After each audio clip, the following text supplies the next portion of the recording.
Hi, this is Mark with Cult Collectibles, and I'm going to be going over a little bit of the quick history of the company and also the creation of the Black Devil doll Weird Wobbler. In 2009, a company called Agronautics released a G.G. Allen bobblehead, as they call them, and it just blew my mind.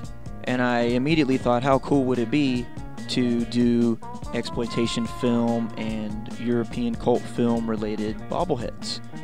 And I asked Agronautics if they were going to be doing anything like that, and their strict focus is music. So the idea sat in my head for almost a year, and then in March of 2010, it just finally exploded in my brain that this has to happen, and I'm going to be the one to do it. And with the incredibly insightful assistance of Clint from Agronautics, I was able to get all the basics together and by April 1st be officially in business, and shortly thereafter already producing my first figure, the Black Devil doll. There are several reasons why I chose the Black Devil doll as my first bobblehead figure. I was already a big fan of the film, and I love the attitude of the character. Plus, it's a ventriloquist doll in the film, so moving it to a figure or a toy is not too far of a stretch. So you've got the toy in the film, and this gives you an opportunity to own the toy in your home. Another is that I didn't want to be stuck in some elaborate licensing deal with some major company, so I went to some friends. That friend being Sean Lewis, co-creator, co-writer, producer of the film Black Devil doll from Rotten Cotton. Sean and I had been involved in each other's projects to some degree, promoting or just being friends for at least a decade, and I want to work with someone who is friendly and has the same attitude as I do about things. When I contacted Sean, he was immediately on board, and along with Jonathan Lewis and Mitch Mays, they were just spectacular with providing me the materials and the insights that I needed in order to make the figure what it was. The design and revisions all came through a collaborative effort of myself, my girlfriend Miranda, my project manager at my manufacturer, and Sean, Jonathan, and Mitch. I'll just say we in most cases from here on out. The creation of this is somewhat of a lengthy process. The figures are manufactured in China, so most of this is done via emails and photographs. First, you have to provide images of the character or likeness that you're trying to do with instructions, and what they do is mold the figure, send you photos, and then you tell them what needs to be fixed, etc., etc., and then they do the changes and send you photos back, and you keep going back and forth until it gets to a point where you are satisfied. Besides having the toy hold a knife, the idea came up of having him holding a bucket of Oakland fried chicken, one of the jokes from the film. And I wasn't entirely certain how this was going to be able to be pulled off, but we went ahead and went for it, and what was just kind of a whim idea has become one of the coolest things about the figure. It was one of the hardest things to pull off, but with the final product, I think we managed to do it spectacularly, especially for the size of a figure, and the detail that's on the face is incredible, and something that doesn't come across completely in photographs, but when you really are able to hold this in your hand and look at it, the details on all of this in so many areas are phenomenal. One of the things about bobbleheads is that they normally are provided for promotional purposes. So it seems to me that the majority of the time, attention to extreme detail is not a factor in the creation of these things. If it just looks similar to who it's supposed to be, then you can say, okay, because that's what it says on the base, it's supposed to be this person or this character, then you just go along with it. But that's not the type of figure that I'm looking to produce, especially with this type of a fan base. Cult-oriented fans are very, very critical of things, and I also want to create products that I would flip my lid over if I saw it and have to purchase it immediately. And those are the types of figures that I'm creating, ones that I would be proud to own. So by mid-May, the first images of the mold of the figure had come in, and it's interesting to see how it goes in progression with the changes. First, they had put Mobia on the base, and we needed that to be changed to Black Devil Doll. They also took some liberties in some of the clothing designs and things, and this was also a huge learning experience on my end. Having never gone through this process before, I realized that I needed to be extremely detailed on every portion of this because I'm conveying this information via email on what needs to be done. The boots were made as lace-up boots, and also the fist on the chest didn't look right. The face on the bucket looked more like Colonel Sanders, which is the exact opposite of what it needs to be on the bucket of Oakland fried chicken. And the vest had some huge pockets on it, making it look like some hunter's jacket or something and not a leather vest. They had put teeth in his mouth, and also his eyes were looking to the side, etc., etc. So there were some revisions that needed to be made. And we all collaborated and came up with more instructions. And then about a week later, we got the photos of the first revisions. With these new images, there were a lot of things that were fixed, but still certain things that needed to be corrected again. It did say Black Devil Doll on the base, but it wasn't centered by any means. The boots had been fixed.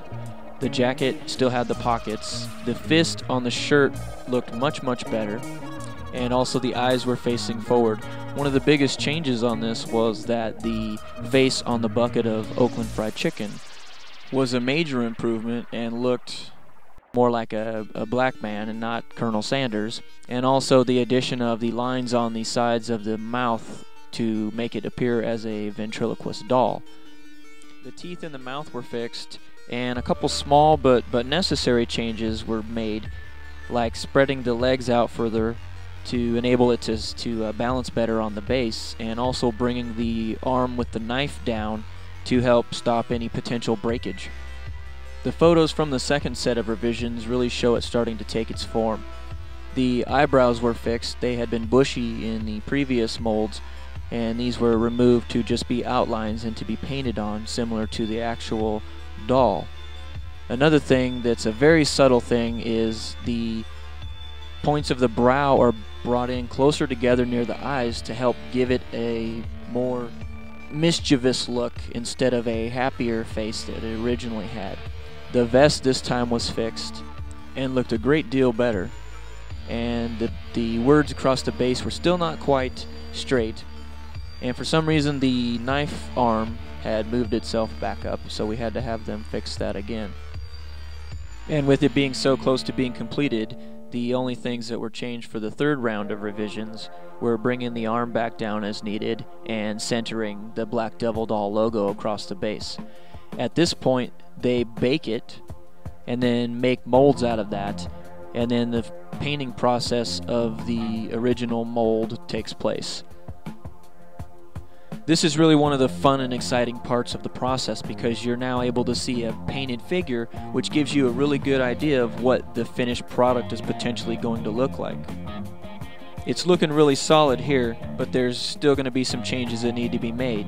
The skin tone is not quite dark enough. The major thing in the first painting was that the camouflage pants weren't painted the way that we needed them to be. The handle on the knife was silver when it needed to be black, and we weren't entirely happy with the way that the face on the bucket looked. With such a small space and such an intricate design of the face underneath the paint, there was a big concern about how is it going to look like when the finished product is in hand. And that's one of the problems with this, is that you don't have this in hand to look at. You have to go off the photographs that you're provided. With the second painting revisions, the skin tone is a lot darker, the tone of the hair is darker, there's added hash marks on his teeth to show the teeth, and we've also got the handle being black, and the face on the bucket looks much better. Primarily what was needed was something very small, just making the round portion of the eyes smaller. He sort of had this funky ghost look in the early shots, and now it looks a lot better.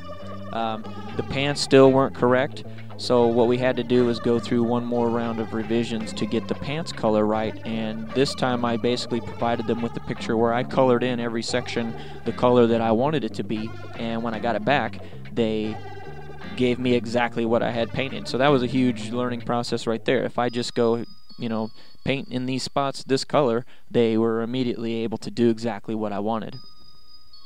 And with that third revision of the paint, we had the figure as it was going to be. They painted the roof of the mouth black and also got the pants finally right, so it was time for manufacturing. So from the date that the initial images were sent through the time that it took to get the painting verified and approved, we were looking at about 10 weeks. On the manufacturing side, it takes about a month for them to produce these. Then it takes another 4 to 6 weeks for the delivery from China. It has to go from boat to the US and then shipped to me. And during this period is when I make the trading card that everyone gets for pre-orders, work on the pre-order process, get the artwork designed. And for this one, Sean and I both wanted it to have the same look as the artwork for the film, so I got Steven Romano to do the box art for this, and he did an amazing job on it. It was just so awesome, and I pretty much just gave him super tiny instructions on here's the text it needs to say, and this is what I want, and he went nuts on it, and it looked incredible. We ran into a problem right at the tail end because the manufacturing house wouldn't print it with uncensored profanity, and I argued with them that the profanity on there is relevant to the product, and not only that, but it's not even spelled correctly. But they still refused, so unfortunately at the last minute we had to go with censored profanity on the box art, but it still kicks major ass, and really proud about how this whole thing turned out, and I hope you guys are proud to own one as well. I want to thank everybody who's been supportive of Cult Collectibles so far, and also everybody who worked on this project. Miranda, Sean, Jonathan, Mitch, my project manager, even the manufacturing house who did such a great job with helping me put this together the way that it needed to be done, and Steven Romano for his incredible artwork. And I look forward to many more figures in the future, and I hope everybody keeps their eyes peeled for what's going on at cultcollectibles.com. Thank you.